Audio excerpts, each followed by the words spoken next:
So I don't need the Bible to tell me homosexuality is wrong. The laws of nature tell me.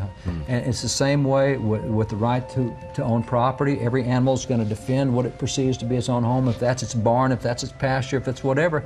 See, these are all natural rights, and that's where we get a fixed moral law. There are absolute rights and wrongs.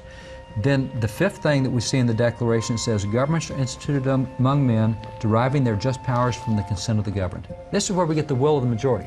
So what you get, here's a quote by George Washington. George Washington said, the fundamental principle of our Constitution enjoins or requires that the will of the majority shall prevail. In other words, majority rules. You got Thomas Jefferson. He was the other political party. Washington's a Federalist, Jefferson's an anti-Federalist. And here's Jefferson. He says, the law of the majority is a natural law of every society. So they both agree. Majority rules. That's what we still say today. But notice that's the fifth thing. Majority rules only after you've established inalienable rights and fixed moral rights and wrongs. So there's a hierarchy then of those principles. You can have a majority vote, but you can't have a majority vote on whether we're going to have liberty or whether you have a right to defend yourself. You can't vote on inalienable rights. They come from God.